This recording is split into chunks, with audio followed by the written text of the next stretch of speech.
Hello my lovely students, welcome to Ganit Vigyan. मैं हूं आपकी ट्यूटर शालिनी। आज की वीडियो में हम बात करेंगे टाइप्स ऑफ सेट्स की। हमने सेट को लिखना सीखा, डिफरेंट मेथड से कैसे सेट को लिखा जाता है ये हमने अपनी प्रीवियस वीडियो में डिस्कस किया, जिसमें हम एक्सरसाइज 6C हमने कंप्लीट की। अब हम डिस्कस करेंगे कि जो हमारे एलिमेंट्स होते हैं सेट के, उसके बेसिस पे कितने तरह का सेट होता है और कैसे उनको डिफाइन किया जाता है। So let's start. सबसे पहला सेट है फाइनाइट सेट। देखिए, जितने भी मैं आपको यहाँ पे सेट के टाइप्स बताऊंगी, वो टाइप्स जो है किस बेसिस पे हमने बनाए हैं, upon the number of elements present in the set. किसी भी सेट में कितने एलिमेंट प्रेजेंट हैं, कैसे प्रेजेंट है, उसके बेस पे हमारी ये टाइप्स बनी है। फाइनाइट का मतलब क्या होता है? जिसको आप काउंट कर सकें।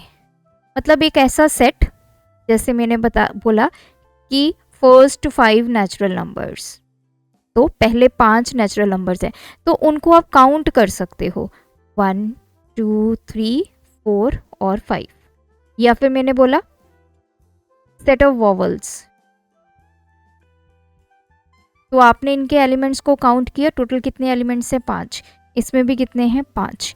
तो ऐसा सेट जिसमें एक फिक्स नंबर ऑफ एलिमेंट्स होंगे या लिमिटेड नंबर ऑफ एलिमेंट्स होंगे, या फिर उन एलिमेंट्स को आप काउंट कर सकते हो, that is called a finite set.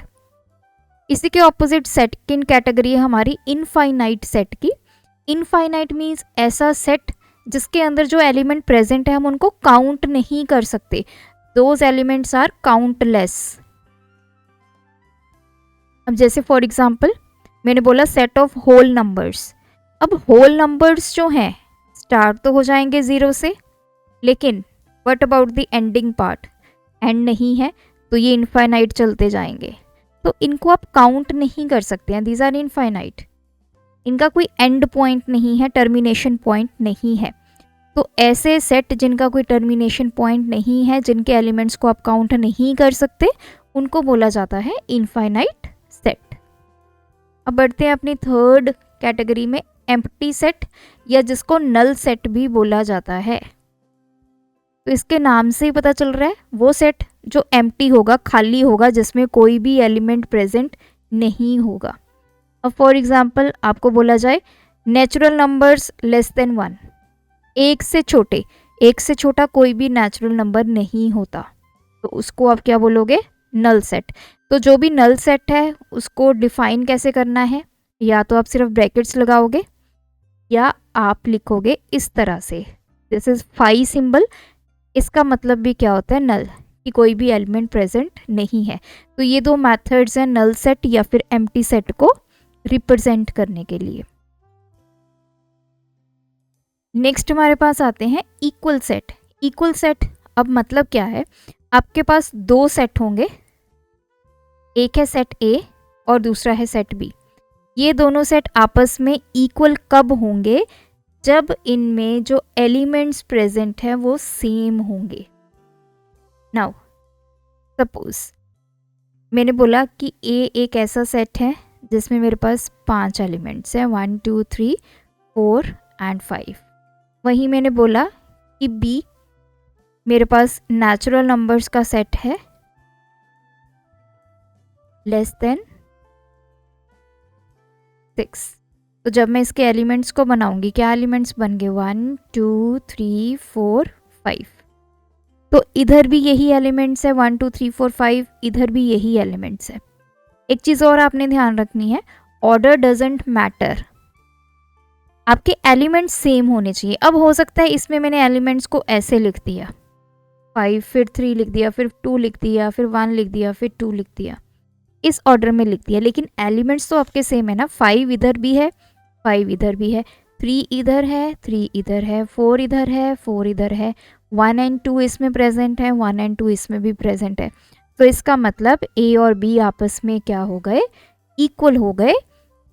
तो इक्वल कब होंगे दो सेट? जब उसमें जो नंबर ऑफ एलिमेंट्स हैं वो इक्वल होंगे, मतलब सेम एलिमेंट्स होंगे। इक्वल का मतलब when we are having same elements in both the sets. Next आता है हमारे पास इक्विवेलेंट सेट। ये बहुत इंपॉर्टेंट है इक्वल एंड इक्विवेलेंट सेट को समझने के लिए। बहुत सारे स्टूडेंट्स इसमें गलती करते हैं। इक्विवेलेंट भी कब आप समझेंगे, जब आपके पास दो सेट होंगे। ए और बी सेट आपस में इक्विवेलेंट कब होंगे, जब इनमें जो नंबर ऑफ एलिमेंट्स प्रेजेंट है दोज आर सेम और इक्वल। नंबर ऑफ एलिमेंट्स, इसमें भी 3 एलिमेंट्स प्रेजेंट है, सपोज कीजिए इसमें भी 3 एलिमेंट्स प्रेजेंट है। फॉर एग्जाम्पल ए की वैल्यू है 1 2 3, बी हमारा है ABC, सॉरी। तो क्या set a and b equivalent है? We will say yes. Why? हम नंबर ऑफ एलिमेंट्स को काउंट करेंगे, इसमें 3 हैं, इसमें भी 3 हैं। अगर टोटल एलिमेंट्स दोनों में जो प्रेजेंट है वो सेम है तो सेट इक्विवेलेंट होगा। वहीं इक्वल कब होता है? जो आपके एलिमेंट्स प्रेजेंट है वो सेम होंगे, तब इक्वल होता है। इक्विवेलेंट कब होता है? जब आपके जो एलिमेंट्स प्रेजेंट है वो नंबर ऑफ एलिमेंट्स जो हैं वो सेम होंगे, देन 2 सेट्स आर इक्विवेलेंट। तो ये मेजर डिफरेंस है, तो ये आपने ध्यान में रखना है। इक्वल के केस में एलिमेंट सेम होने चाहिए। अगर ए सेट में ABC है तो वो ABC B में भी प्रेजेंट होना चाहिए, तब वो आपके इक्वल है। और इक्विवेलेंट के केस में आपने total just number of elements को काउंट करना है, वो इक्वल होगा तो आपके सेट्स इक्विवेलेंट होंगे। Now next is disjoint.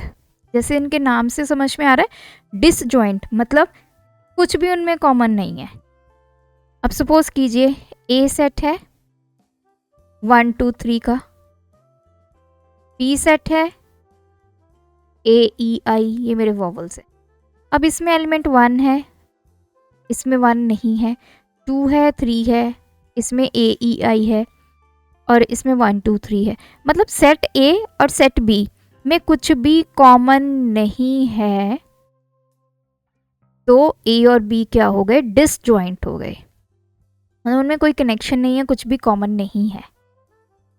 वहीं अगर हमारे पास इनमें से कुछ कॉमन होता तो हमारे उस सेट को क्या बोलते हैं? Overlapping set.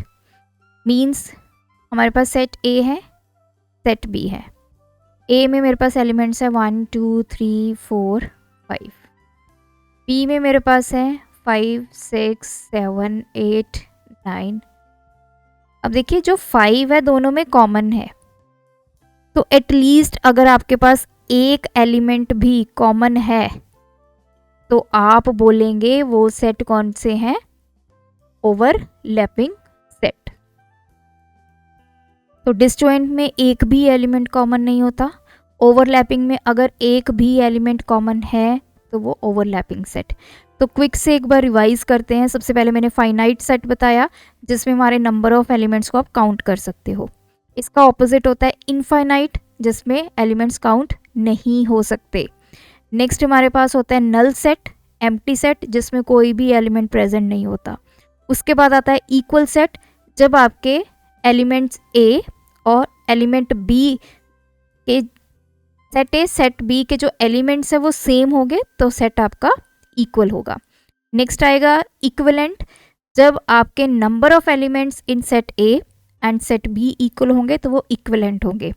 Next category is disjoint, जब आपके दो सेट में कोई भी एलिमेंट कॉमन नहीं होगा वो डिसजॉइंट होंगे।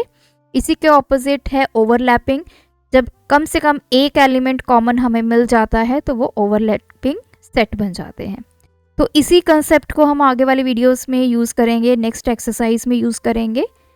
तो अगर आपकी कोई क्वेरी है तो आप हमें कमेंट करके पूछ सकते हैं। Thanks for watching. बढ़ाना है ज्ञान, फॉलो गणित विज्ञान।